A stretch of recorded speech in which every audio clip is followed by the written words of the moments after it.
ഇതിനെ മുഴുവൻ നിയന്ത്രിക്കുന്ന സ്ത്രീ രോഗിയാകാതിരിക്കണം. ഏറ്റവും പ്രധാനമായത് കുടുംബിനി യാതൊരു വിധത്തിലും രോഗിയാവരുത്. രോഗമുള്ള മനസ്സ്, രോഗമുള്ള ശരീരം ഉള്ള ഒരാളിന് തന്റെ ചുറ്റുമുള്ളതിനെ ആനന്ദിപ്പിക്കാനാവില്ല. രോഗിയായ ഒരു സ്ത്രീക്ക് സംശയം, വെറുപ്പ്, വിഷാദം ഇങ്ങനെയുള്ള കാര്യങ്ങളാവുകയാൽ ആ ഏറ്റവും പ്രധാനപ്പെട്ടവളായ സ്ത്രീ താമസിക്കുന്ന ആ വീട്ടിൽ തന്നെ സ്വസ്ഥത അറ്റുപോകും.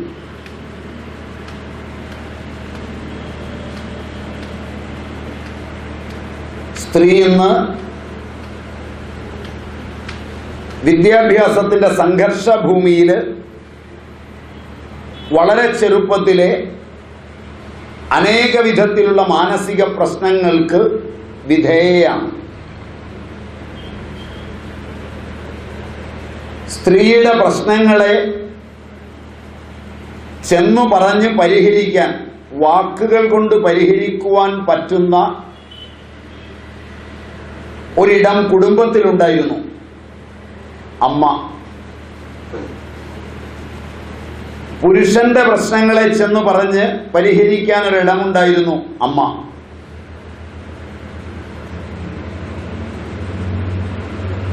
അതിന്ന് എല്ലാ വീടുകളിലും നഷ്ടമായിട്ടുണ്ട്. ഫലം 1960കളിൽ കേരളത്തിൽ 2 മെന്റൽ ഹോസ്പിറ്റലേ ഉള്ളൂ. സ്ഥിതിവിവര കണക്കൊക്കെ ശരിയാണോ എന്ന് പ്രത്യേകം മുതിർന്നവർ പരിശോധിക്കണം. കുട്ടികൾ അന്വേഷിച്ച് കണ്ടുപിടിക്കണം. എൻ്റെ ഓർമ്മയിൽ കുതിരവട്ടത്തും ഊളംപാറയിലും 2 മെന്റൽ ഹോസ്പിറ്റലേ ഉണ്ടായിരുന്നുള്ളൂ. അത് ഫുള്ളായിരുന്നില്ല.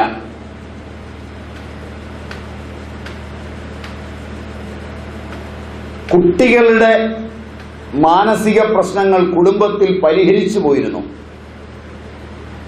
കുട്ടികളെ ചികിത്സിക്കുന്ന ചൈൽഡ് സൈക്യാട്രിസ്റ്റ് എന്നൊരു വിഭാഗം വേണ്ടി വന്നിരുന്നില്ല. ഓട്ടിസം ആ കാലഘട്ടങ്ങളിൽ കണ്ടിട്ടില്ല.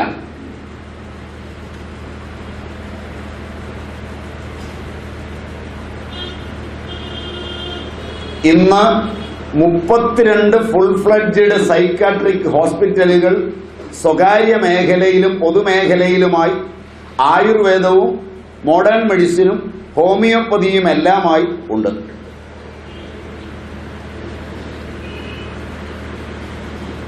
അവ എക്സ്ക്ലൂസീവ്ലി സൈക്കാട്രിക് ഹോസ്പിറ്റലുകളാണ്.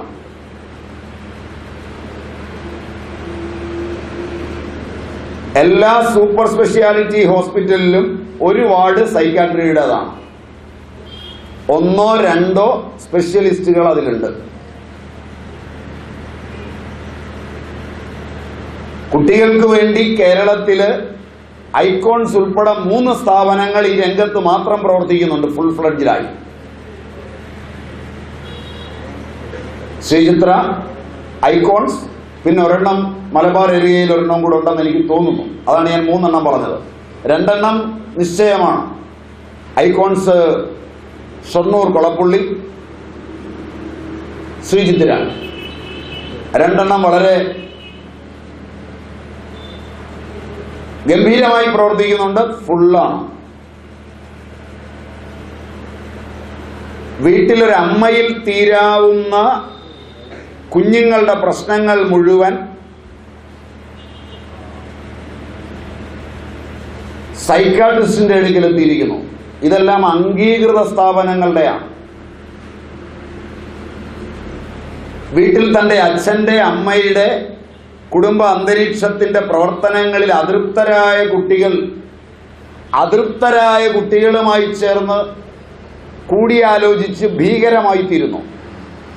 ഇന്റർനെറ്റ് ചാറ്റിങ്ങിലൂടെ, മൊബൈൽ ഫോണിലെ ചാറ്റിങ്ങിലൂടെ ഒക്കെ ഈ ജീവിതം അർത്ഥശൂന്യമാണെന്ന് കണ്ട് അതേ വികാരങ്ങളുള്ള കുട്ടികളുമായി പങ്കുവച്ച് വിനാശകരമായ രംഗവേദിയിലെത്തുന്നു. നമ്പർ 2. നമ്പർ 3, മതങ്ങളുടേതായി വളർന്നു വന്നിട്ടുള്ള സ്ഥാപനങ്ങളിലെ കൗൺസിലിംഗ് സെന്ററുകൾ, എല്ലാ മതങ്ങളുടെയും എല്ലാ ജാതികളുടെയും രംഗവേദിയിലേക്ക് കുട്ടികളെ ഈ പറഞ്ഞ നിയമാവലികൾക്കെല്ലാം വെളിയിൽ പതുക്കെ ആനയിക്കുന്നു. അച്ഛനമ്മമാർ അറിഞ്ഞും അറിയാതെയും ബോത്ത്.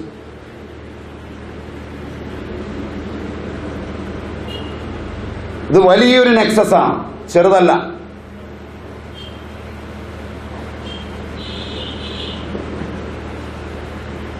ഇത്രയും വൈപുല്യം ഈ രംഗത്ത് വന്നിട്ടും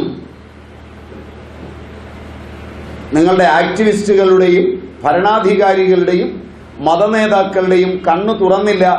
അഭയം എന്തുകൊണ്ട് കണ്ണു തുറന്നു എന്നതിൽ അത്ഭുതപ്പെട്ടാണ് ഞാൻ നിൽക്കുന്നത്.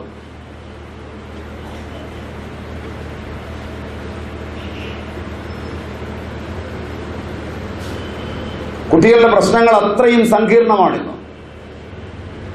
ഒന്ന്, കുട്ടികളല്ലാതെ ഏജിങ്ങിലേക്ക് വരുന്നു. കുട്ടികളിൽ കാണുന്ന ഏറ്റവും വലിയ രോഗം ബയോക്ലോക്കിൽ വരുത്തിയ പരിണാമവും ഏജിങ്ങുമാണ്. അതിൽ അമ്മയുടെ പങ്ക് നിർണായകമാണ്. കാരണം അമ്മയോട് ബന്ധപ്പെട്ട് വരുന്ന ഒന്നാണ് ആഹാരം, അമ്മയോട് മാത്രം ബന്ധപ്പെട്ട് വരുന്ന ഒന്നാണ് വിഹാരം.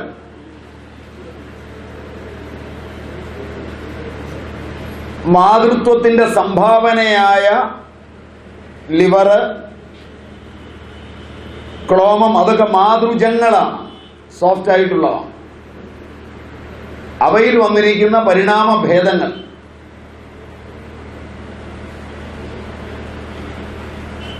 ഇവയൊക്കെ അടിസ്ഥാനപ്പെടുത്തി കുട്ടികളിൽ വന്നിരിക്കുന്ന ഏജിങ് വളരെ രോഗങ്ങൾ ആ പട്ടികയിലുണ്ട്.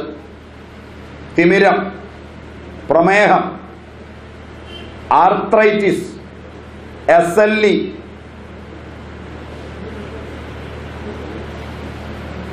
Fibroid uterus, cystic ovaries and polycystic ovaries.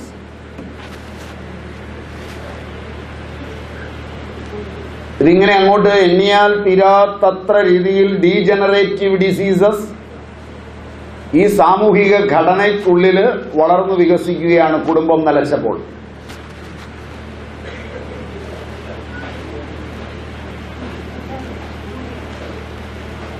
വ്യവസ്ഥാപിത കുടുംബജീവിതത്തിൽ നിന്ന് പുറത്തു കിടന്നപ്പോൾ സാമൂഹികതയിൽ വന്നിരിക്കുന്ന വികാസ പരിണാമങ്ങൾ ഏറ്റവും അധികം മാനസികമായും ശാരീരികമായും തളർത്തിയത് ആദ്യം കുട്ടികളെയാണ്.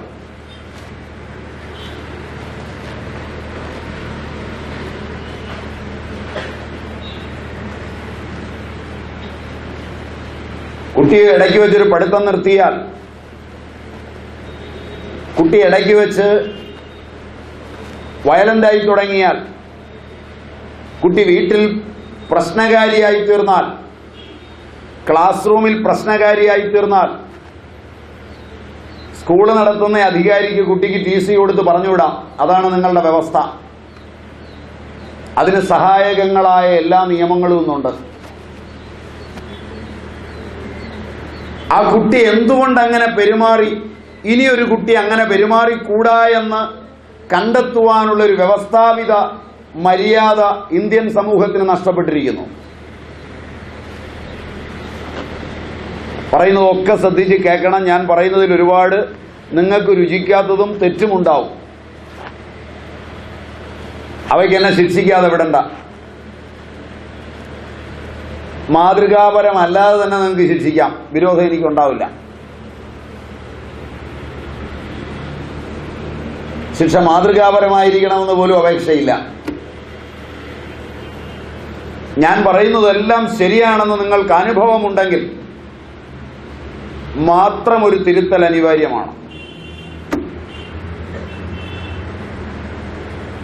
എക്സെപ്ഷനെ എവിടെയെങ്കിലും ഞാൻ ജനറലൈസ് ചെയ്തിട്ടുണ്ടെങ്കിൽ ഒരു മര്യാദയും എന്നോട് കാണിക്കണ്ട.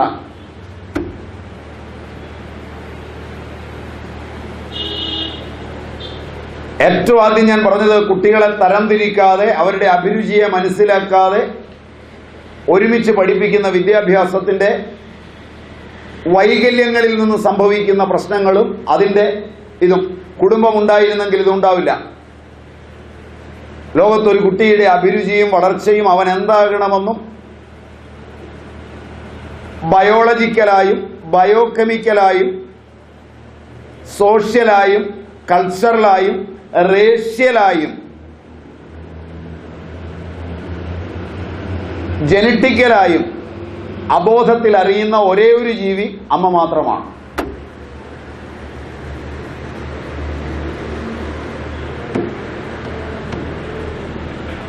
ഇന്ന് അത് ഒട്ടും അറിയില്ലാത്ത ഒരേ ഒരു ജീവി അമ്മ മാത്രമാണ്. ഇതാണ് നിങ്ങളുടെ ഡെവലപ്മെന്റ്. അറിവില്ലാത്ത അച്ഛന് പിടിവാശി ഉണ്ടാകാറുണ്ട് കുട്ടിയെ അതാക്കാനും ഇതാക്കാനും. അന്നൊക്കെ അമ്മ ചോദിക്കുന്നത്, നിങ്ങൾ എന്തിനാ മനുഷ്യ ഇത്രയ്ക്ക് പിടിവാശി ഉണ്ടാക്കുന്നത്? അവനത് വേണ്ടെന്ന് പറഞ്ഞില്ലേ? എന്റെ മോനെ ഞാൻ അതിന് വിടുന്നില്ല.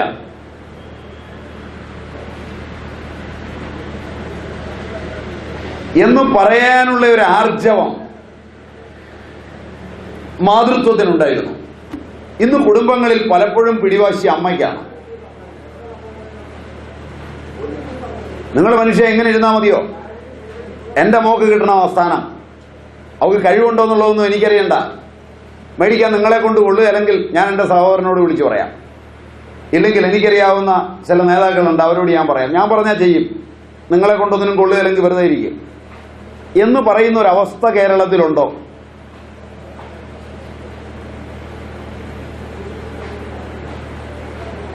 ചോദ്യം മനസ്സിലായില്ല. മുതിർന്നവരോടാണ് ഈ ചോദ്യമൊക്കെ, കുട്ടികളോടല്ല.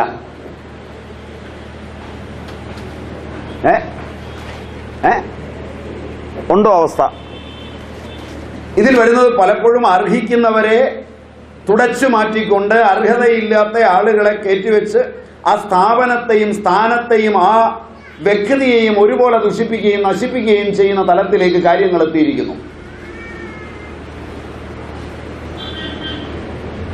കൃത്യമായി അറിയുന്നത് മാതാവിനാണെന്ന് ഞാൻ ബയോകെമിസ്ട്രിയും ബയോളജിയും വെച്ച് പറഞ്ഞത് ചെറുതായിട്ടൊന്നും അല്ല, തെറ്റിദ്ധരിക്കണ്ട. നിങ്ങളതിൻ്റെ എക്സ്പ്ലനേഷൻ എന്നോട് ചോദിച്ചില്ല. എന്തോ നിങ്ങൾ എൻ്റെ ശബ്ദം കൊണ്ട് ഭയപ്പെട്ടിരിക്കുകയോ മറ്റോ എന്ന് എനിക്കറിയില്ല. പ്രതികരിക്കാൻ ഞാൻ പറഞ്ഞിട്ട്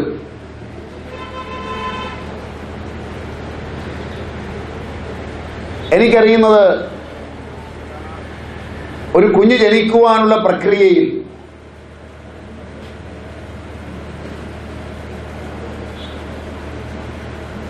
ഏറ്റവും പ്രാധാന്യമുള്ളത് സ്ത്രീക്കാണ്. കാരണം ഒരു പുരുഷനിൽ നിന്ന് എത്തുന്നത്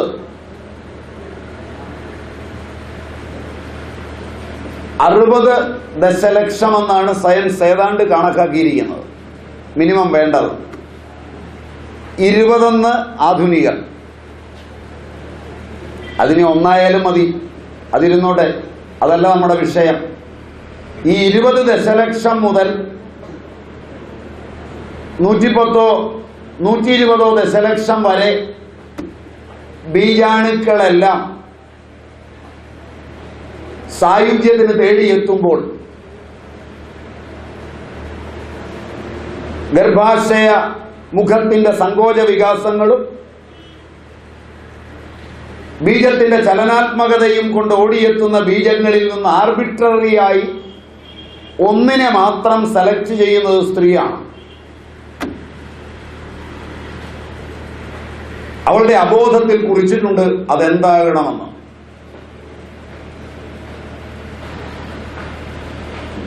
അതെന്താകുവാനുള്ളതാണെന്ന് കൃത്യമായി കുറിച്ചിരിക്കുന്നത് മാതൃ സങ്കല്പത്തിൽ മാത്രമാണ്. അതുകൊണ്ടാണ് ഞാൻ ബയോളജിക്കൽ എന്ന പദം ഉപയോഗിച്ചത്.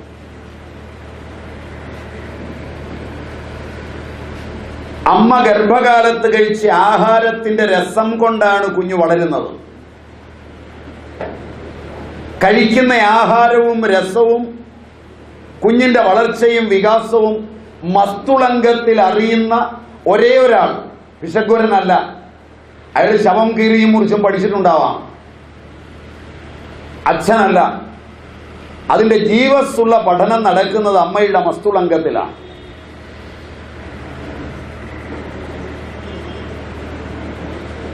അതുകൊണ്ട് അതിന്റെ കെമിസ്ട്രി അറിയുന്നതും അമ്മ മാത്രമാണ്. ജനിച്ചു വീണ കുഞ്ഞ് വളരുന്നത് അമ്മയുടെ മടിത്തട്ടിലാണ്. അമ്മ കൊടുക്കുന്ന ആഹാരത്തിലും അമ്മയുടെ പാരസ്പര്യത്തിലുമാണ്. സോഷ്യലായി, കൾച്ചറലായി, റേഷ്യലായി, വർഗപരമായി. റേഷ്യൽ എന്നുള്ളത് കൊണ്ട് ഞാൻ ഉദ്ദേശിച്ചത് വർഗപരമെന്ന് തന്നെയാണ്. അതുണ്ടോ ഇല്ലയോ എന്നൊക്കെ നിങ്ങൾ തർക്കിച്ച് വശാവുക. ഉണ്ട് എന്നുള്ളത് നിങ്ങളുടെ ഓരോ ചെയ്തിയിലും തിരിച്ചറിയാം. ഇപ്പൊ തന്നെ ഇവിടെ ഇരിക്കുന്നവർ ഇതിനോടകം ചിലപ്പോൾ ചോദിച്ചിട്ടുണ്ടാവും അടുത്തിരിക്കുന്നതിനോട്, എന്റെ കൂട്ടരാണോ എന്നറിയാൻ പേരുന്ന ആളും ഒക്കെ സൂത്രത്തിലെങ്കിലും അറിയാൻ ശ്രമിച്ചിട്ടുണ്ടാവും.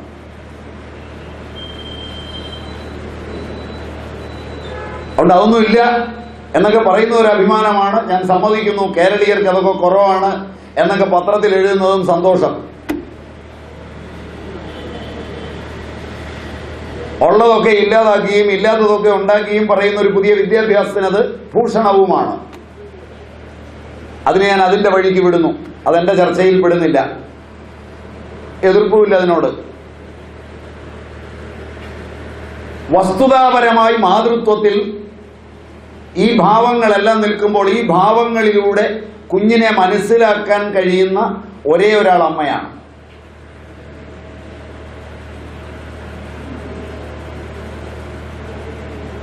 ആ അമ്മ തെരുവിലിറങ്ങിയും ആ അമ്മ സമ്പാദിക്കാൻ ഓടിയും ആ അമ്മ തൊഴിൽ ചെയ്തും ഓടുമ്പോൾ അതൊക്കെ ചെയ്യുന്നത് തെറ്റൊന്നുമില്ല.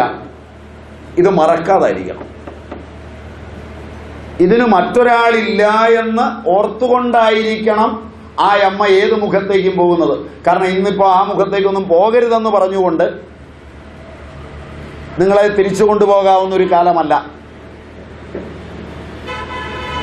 അതുകൊണ്ട് എന്തിനു പോകുമ്പോഴും മൗലികമായി ഇതിന്റെ അറിവ് ഒരു അമ്മയ്ക്ക് മാത്രമേ ഉള്ളൂ എന്ന് ഓർത്താൽ മാത്രമേ ഇതിന് പരിഹാരം ഉണ്ടാവുകയുള്ളൂ.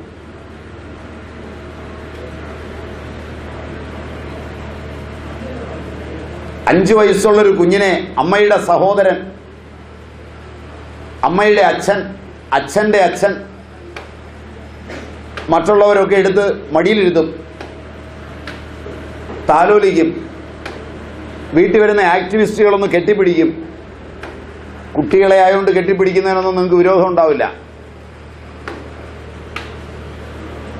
പക്ഷെ അമ്മയ്ക്ക് അറിയുന്നത് ആ കുട്ടിയാണോ അല്ലയോ എന്നോ. ഇന്നറിയാത്തതും അമ്മയ്ക്കാണ്. കുടുംബമില്ലാതെ വന്നതോടെ വരുന്ന ഏറ്റവും വലിയ പ്രശ്നം ഇതാണ്. കുട്ടികളുടെ മാനസിക രോഗങ്ങളിൽ 90% കുട്ടികളുടെ പഠിപ്പിനോടുള്ള എതിർപ്പും കുട്ടികളുടെ സാമൂഹിക രംഗത്തുള്ള വൈപരീത്യവും പ്രശ്നങ്ങളും അവരുടെ സ്മൃതിമണ്ഡലത്തിലേക്ക് വരുന്ന ഒട്ടേറെ കാര്യങ്ങളാണ്. ആക്ടിവിസ്റ്റുകൾക്കോ മതങ്ങൾക്കോ ഒക്കെ അടിച്ചു പൊളിച്ചു പോയാൽ മതി, നഷ്ടപ്പെടാനൊന്നുമില്ല. നിങ്ങൾക്ക് നഷ്ടപ്പെടുന്നത് എന്നേക്കുമായി നിങ്ങളുടെ കുട്ടികളാണ്. എന്ന് പറഞ്ഞാൽ നിങ്ങൾ കൊടുക്കുന്ന ആഹാരം, നിങ്ങളുടെ കൗടുംബിക മര്യാദ പാലിക്കാത്ത വിഹാരം, കുടുംബ മര്യാദയിൽ അതിലേറ്റവും പ്രധാനം കുടുംബമുണ്ടായിരുന്ന കാലത്ത് ശൈശവം, ബാല്യം, കൗമാരം, യൗവനം, വാർദ്ധക്യമെന്ന ഒരു ക്രമവികാസം ബയോക്ലോക്കിലുണ്ടായിരുന്നു. 2 സമയമാപിനികൾ നമുക്കുണ്ട്. ഒന്ന് സൂര്യനെ ആസ്പദമാക്കി, ഭൂമിയുടെ കറക്കത്തെ ആസ്പദമാക്കി ഉത്തരായന ദക്ഷിണായനങ്ങളും ഇരവു പകലുകളുമൊക്കെയുള്ള ക്ലോക്ക്. അതാ നിങ്ങളുടെ പുറന്നാളൊക്കെ ആഘോഷിക്കാൻ സ്വീകരിക്കുന്നത്. നിങ്ങളുടെ കോശത്തിൻ്റെ മാപിനിയുണ്ട്, ജനനവും മരണവും തീരുമാനിക്കുന്നത്. അതിലെ പ്രായത്തിനാണ് കൂടുതൽ പ്രാധാന്യം. ഒരു ജീവി പൂർണ്ണ വളർച്ചയെത്താൻ എടുക്കുന്ന സമയം അത് ബയോക്ലോക്കിലാണ് തീരുമാനിക്കുന്നത്. ഏത് രാജ്യത്ത് ഏത് ജനതയ്ക്കിടയിൽ സൗരമാപിനിയും ജൈവമാപിനിയും പാരസ്പര്യം പുലർത്തി പോകുന്നു, ആ രാജ്യത്ത് സാമൂഹികാരോഗ്യം കൂടും.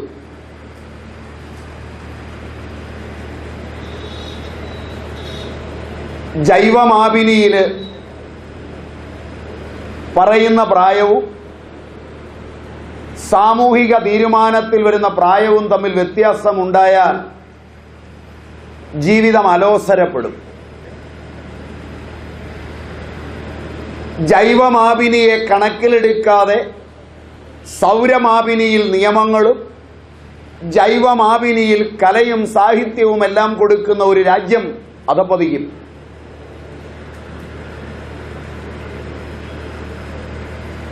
പറഞ്ഞത് മനസ്സിലായോ എന്നറിയില്ല. 18 വയസ്സാണ് നിങ്ങളുടെ കോടതി പറയുന്ന സാമൂഹിക പ്രായപൂർത്തിക്ക്. മനസ്സിലായില്ല.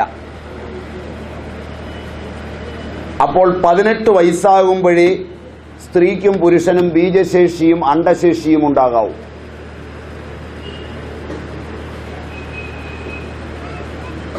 നേരത്തെ ഉണ്ടായാൽ ആ ഇടയിലുള്ള കാലഘട്ടത്തിൽ വളരെ വൈകല്യങ്ങൾക്കിടയുണ്ട്. അത് സൂക്ഷിച്ചിരിക്കുന്ന ഒരു സാമൂഹ്യ വ്യവസ്ഥ ഇല്ലെങ്കിൽ ആ നിയമം വികലവും വിനാശകരവുമാണ്.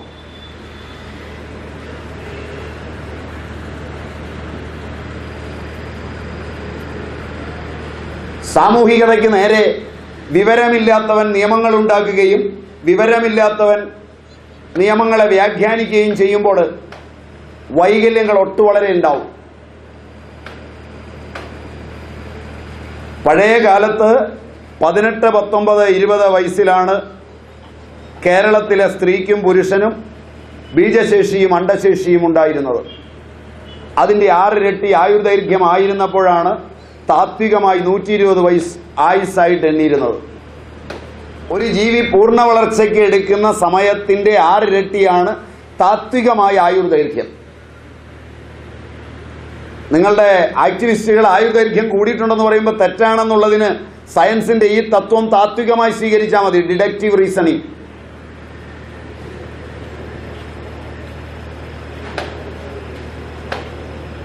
അത് 1980 18 വയസ്സിൽ നിന്ന് 20 വയസ്സിൽ നിന്ന് 14 വയസ്സിലേക്ക് താന്നു. ഇന്നത് 7.5 മുതൽ 10 വയസ്സായി. 7.5 വയസ്സുള്ളൊരു പെൺകുട്ടിയും 7.5 വയസ്സുള്ള ആൺകുട്ടിയും ഒന്നും കുട്ടിയല്ലിന്ന്.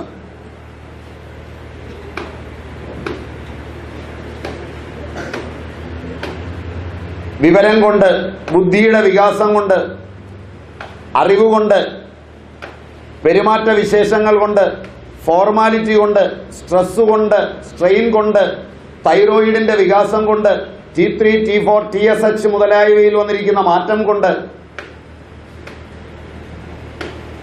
ബീജോത്പാദന അണ്ടോത്പാദന ശേഷി കൊണ്ട് ഒന്നും ഇവ കുഞ്ഞുങ്ങളല്ല.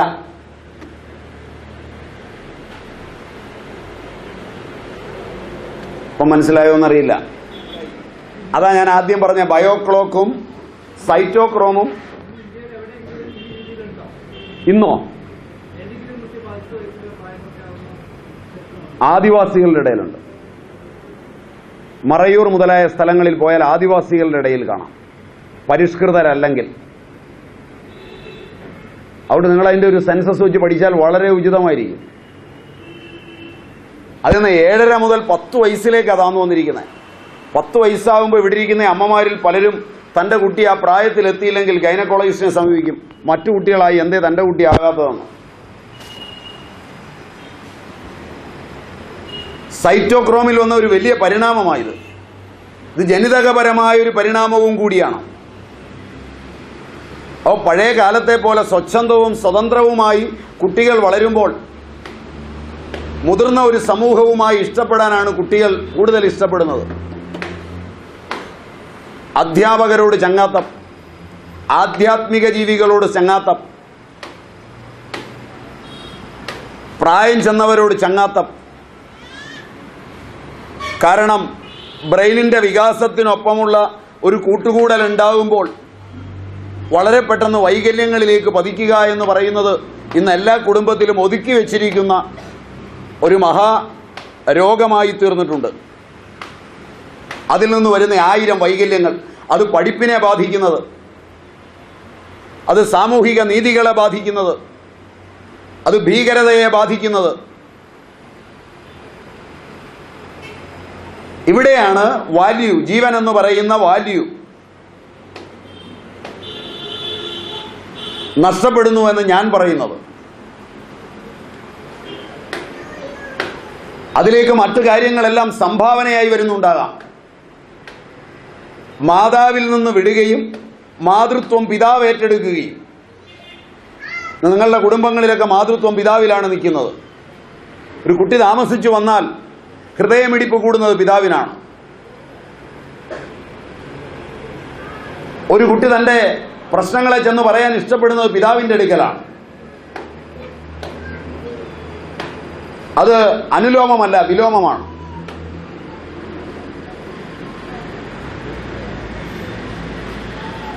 അതിന് വൈകല്യങ്ങൾ ഒട്ടേറെയുണ്ട്.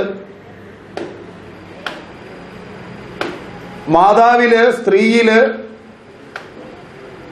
പ്രകൃതി ഉണ്ടാക്കിയിരിക്കുന്ന മെക്കാനിസത്തിന് വളരെ വിപരീതമാണ് പുരുഷനിലെ മെക്കാനിസം. അതുകൊണ്ടാണ് അത് വ്യത്യസ്തമായിരിക്കുന്നത്.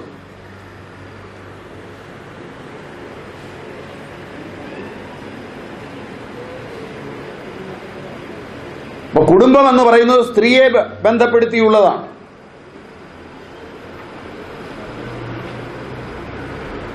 അവിടെ വളരെ പ്രശ്നങ്ങൾ അവിടെ തന്നെ പരിഹരിക്കും. സ്കൂളിൽ പോയി കൂട്ടത്തിലുള്ളൊരു കുട്ടി ശല്യം ചെയ്യുന്നുണ്ട്, അല്പം ഓടി വന്ന് പറയാൻ സ്വാതന്ത്ര്യമുള്ള അമ്മയോടാണ്. ആ കുട്ടിയെപ്പോലും, എതിരാളിയായ ആ കുട്ടിയെപ്പോലും വേദനിപ്പിക്കാതെ പരിഹരിക്കാൻ മാതൃത്വത്തിന് നൈസർഗികമായ ഒരു കഴിവുണ്ടാവും. നാളെ നീ ഭക്ഷണം കഴിക്കാൻ അവനെയും കൂടെ വിളിക്കുക. മാതൃസ്നേഹത്തോടെ അവന് ഭക്ഷണം വിളമ്പി കൊടുക്കുമ്പോൾ അവനിലൊരു മാതൃസ്നേഹം കിട്ടാത്തതാണ് ഈ അഭിവാഞ്ചയിലേക്ക് വളർന്നത് എന്ന് മനസ്സിലാക്കി 2-3 പ്രാവശ്യം മാതൃസ്നേഹം കൊടുത്തു കഴിയുമ്പോൾ ഓട്ടോമാറ്റിക്കായിട്ട് അവൻ നല്ലവനായി തീരും. ഇരുചെവി അറിയാതെ. ഈ കാര്യം അച്ഛനോട് ഒന്ന് പറഞ്ഞാൽ ഒന്ന് വരട്ടും, അവൻ്റെ ഈഗോ വർദ്ധിക്കും, ഉപദ്രവങ്ങളായിത്തീരും അവനും കുട്ടിക്കും സമൂഹത്തിനും.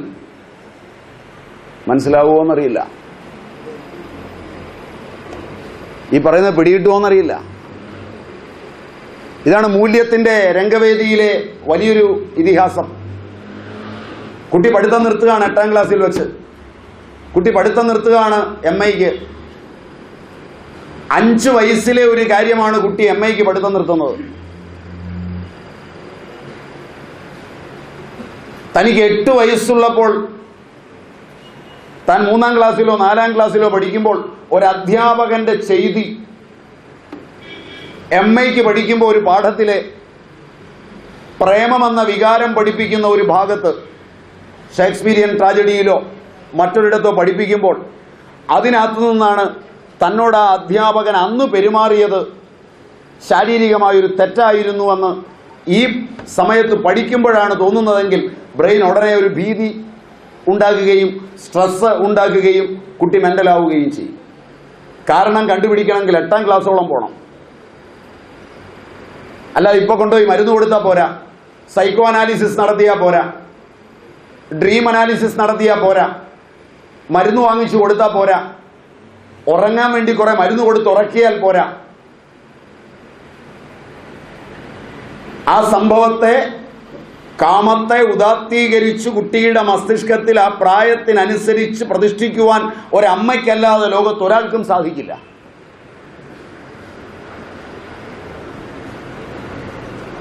ഇതാണ് സാമൂഹ്യ വ്യവസ്ഥിതിയുടെ മാനം. കുടുംബം എന്ന് പറയുമ്പോൾ 2 സമയമാപിനികൾ നമുക്കുണ്ട്. ഒന്ന് ബയോക്ലോക്ക്. ബയോക്ലോക്ക് തുറക്കുന്നത് ബീജവും അണ്ഡവും രൂപാന്തരപ്പെടുമ്പോൾ മുതലാണ്. അതിനൊരു സമയമുണ്ട്. അത് യുഗ്മകമല്ലെങ്കിൽ സൈഗോട്ടായി കഴിഞ്ഞാൽ അതിൻ്റെ വിഭജന പ്രക്രിയയ്ക്ക് ഒരു ടൈമുണ്ട്, 56 ഡേയ്സ്, 8 വീക്സ്. പ്രൈമറി മൈറ്റോസിസ് എന്ന് പറയും. 20+12 32 പ്രൈമറി മൈറ്റോസിസ് ഉണ്ട്. അതുകൊണ്ട് പഴയ കാലത്തെ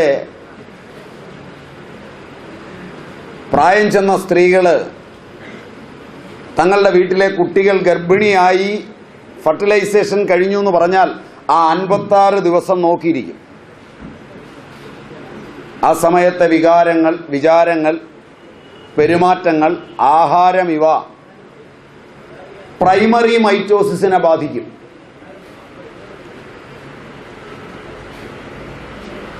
പ്രൈമറി മൈറ്റോസിസിൻ്റെ അളവിലാണ് ജീവിതത്തിൻ്റെ മൂല്യങ്ങൾ മുഴുവൻ കൊരുത്തുവെക്കുന്നത്.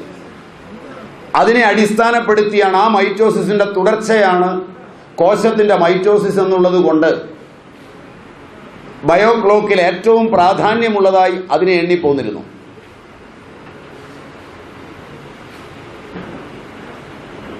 നൈസർഗിക ചോദനകളിൽ മുഴുവനും മാതൃജം, പിതൃജം, ആത്മജം ഈ പ്രൈമറി മൈറ്റോസിസിൽ രേഖപ്പെടുത്തപ്പെട്ടിരുന്നു. അതുകൊണ്ടുകൂടിയാണ് ഞാൻ ആദ്യം പറഞ്ഞത്, ഒരമ്മയ്ക്കാണ് റേഷ്യലായി, സോഷ്യലായി, കൾച്ചറലായി, ബയോളജിക്കലായി, ബയോകെമിക്കലായി തൻ്റെ കുഞ്ഞിൻ്റെ നൈസർഗിക ചോദനയെയും കഴിവിനെയും എല്ലാം തിരിച്ചറിയുകയും അതിനും ആ കുഞ്ഞിനും തനിക്കും സമാജത്തിനും ആനന്ദമുണ്ടാകുമാറ് വളർത്തിവിടുവാനും ഒരുങ്ങിയത്. അപ്പോൾ ഈ കുട്ടിയെ കൊണ്ടുപോയി കുട്ടിയുടെ പ്രൈമറി മൈറ്റോസിസിൽ തീരുമാനിക്കപ്പെട്ട നൈസർഗിക ചോദനയ്ക്ക് വിരുദ്ധമായ ഒരു പഠിപ്പിൽ, ഒരു പരീക്ഷണത്തിൽ, ഒരു കളിയിൽ വിട്ടാൽ ഈ കുഞ്ഞ് തന്നോടും അമ്മയോടും അച്ഛനോടും സമാജത്തോടും പ്രതികാരമുള്ള ഒന്നായി രൂപാന്തരപ്പെടുകയാണ് ചെയ്യുന്നത്.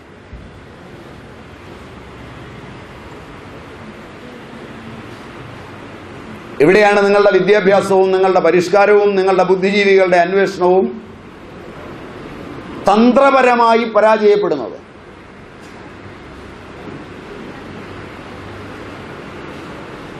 എഴുതി വെച്ച നീതികൾ മൂല്യമില്ലാത്തവയായി അധപ്പതിക്കുന്നത് മൂല്യം പഠിപ്പിക്കാത്തതുകൊണ്ടല്ല,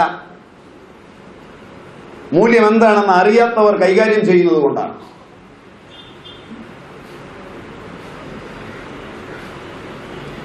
എൻ്റെ പ്രൈമറി മൈറ്റോസിസിൽ ഗണിതയുക്തികൾ ഇഷ്ടപ്പെടാത്ത ഒരു മസ്തുളങ്കവുമായാണ് വളർച്ച പ്രാപിക്കുന്നതെങ്കിൽ എൻ്റെ ഇടതുപാർശ്വം യുക്തിയുടേത് കുറഞ്ഞിരിക്കുകയും വലതുപാർശ്വം വികാരത്തിൻ്റെത് കൂടിയിരിക്കുകയും ചെയ്യുമ്പോൾ ഭാഷാപരങ്ങളും കവിതാപരങ്ങളും കലാപരങ്ങളുമായ കാര്യങ്ങളിൽ അഭിരുചിയുള്ള എന്നെ കൊണ്ടുപോയി ഒരു ക്ലാസ്സിലിരുത്തിയാൽ ഞാൻ അച്ഛനമ്മമാരുടെ ആഗ്രഹത്തിന് വിധേയമായിരിക്കുന്ന ആ ക്ലാസ്സിലെ ഏറ്റവും വലിയ പ്രശ്നാധിഷ്ഠിത വിദ്യാർത്ഥിയായി മാറും.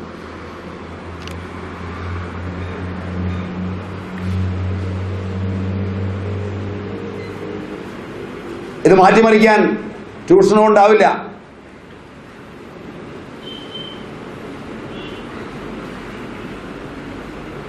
മനസ്സിലാവുന്നുണ്ടോ എന്ന് നിങ്ങൾക്കെന്നറിയില്ല.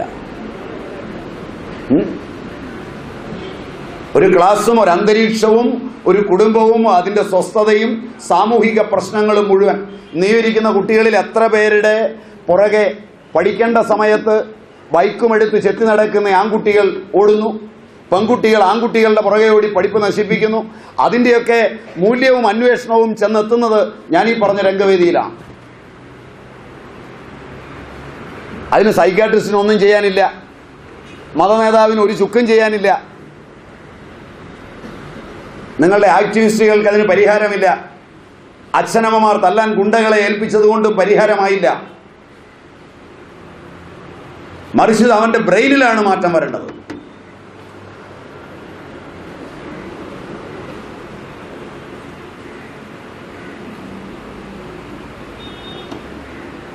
മനസ്സിലാവുമോ എന്ന് എനിക്കറിയില്ല. ഞാൻ പറഞ്ഞത് നിങ്ങൾക്ക് മനസ്സിലാവുമോ എന്ന് എനിക്കറിയില്ല. മനസ്സിലായി കുറച്ചെങ്കിലും. അപ്പോൾ നിങ്ങളുടെ കുട്ടിയെ നിങ്ങളുടെ ഒരു ആഗ്രഹത്തിന്, നിങ്ങളുടെ സാമൂഹിക നീതിക്ക് പണമുണ്ടാക്കുവാൻ ഉന്തിത്തള്ളി പൈസ കൊടുത്തൊരു സീറ്റും വാങ്ങിച്ച് വിടുമ്പോൾ നിങ്ങളുടെ ഒരു കുട്ടി മാത്രമല്ല, നിങ്ങൾ മാത്രമല്ല, ഒരു സ്കൂളും അന്തരീക്ഷവും ഒരു സമാജവും മുഴുവനാണ് നശിക്കുന്നത്. ഒരു വ്യവസായി സ്കൂൾ തുടങ്ങിയിട്ട് അതിനകത്ത് കാശ് കൊടുത്ത് കുറേ സീറ്റ് വാങ്ങിച്ച് കുറേ പിള്ളേരെ കയറ്റുമ്പോൾ നാളെ ഈ സമാജത്തിന് ഉത്കർഷം ഉണ്ടാക്കേണ്ട കുട്ടികളെ മുഴുവൻ നശിപ്പിക്കുന്ന ഒരു കളരിയായി മാത്രമാണ് ആ വിദ്യാഭ്യാസ സ്ഥാപനം വ്യാവസായികമായി പുരോഗമിക്കുന്നത്. 1% പോലും സാമാജിക ഉത്കർഷത്തിനല്ല. എന്ത് നീതിയും എന്ത് നിയമവും നിങ്ങൾ പറഞ്ഞാലും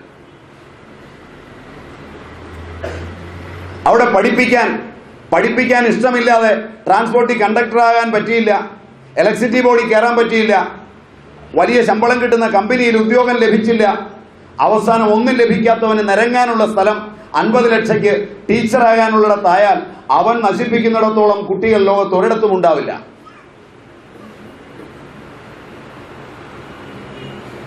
എന്നിട്ട് നമ്മളിരുന്ന് മൂല്യം പറഞ്ഞാലാവില്ല.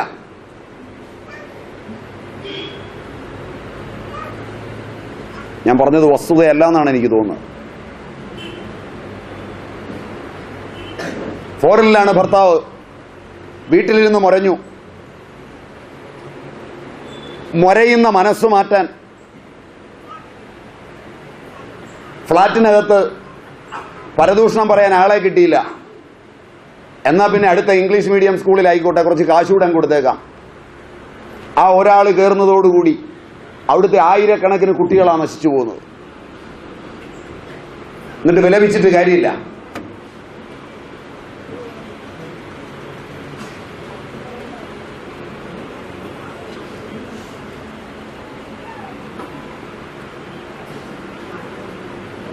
ഇതിലൊക്കെ വസ്തുത ഉണ്ടാവുമോ? അതോ ഞാൻ ചുമ്മാ പറയുകയാണോ? അപ്പോൾ ഒരു കുടുംബാന്തരീക്ഷത്തിൽ നിന്ന് അമ്മ സെലക്ട് ചെയ്ത്, അതാ ബേസ്. ഇത് മുഴുവൻ അറിയുന്ന ഒരമ്മ തൻ്റെ കുട്ടിയുടെ അഭിരുചിക്കനുസരിച്ച് കുട്ടിയുടെ വികാസത്തിന് പറ്റുമാറ് കുട്ടിയെ അതുപോലുള്ള ഗ്രൂപ്പുകളായി തിരിച്ചു വിടുമ്പോൾ അതിനകത്തു നിന്ന് എല്ലാ രംഗത്തും ഉത്തമന്മാരായ ആളുകൾ രംഗപ്രവേശം ചെയ്യും. ഇതാണ് വ്യവസ്ഥാപിതമായൊരു ഭരണകൂടവും വ്യവസ്ഥാപിതമായൊരു സമൂഹവും വ്യവസ്ഥാപിതമായൊരു രാഷ്ട്രവും വ്യവസ്ഥാപിതമായ കുടുംബവും ചേർന്ന് മനുഷ്യ ഉത്കർഷത്തിന് ഉതകുമാറ് പ്രവർത്തിക്കേണ്ടത്.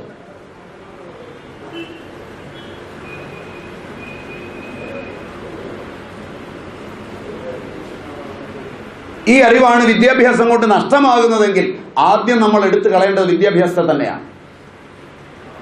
ഈ അറിവ് വിദ്യാഭ്യാസം കൊണ്ട് ഉത്കർഷമാകുന്നുവെങ്കിൽ ഉത്തമമാണ്.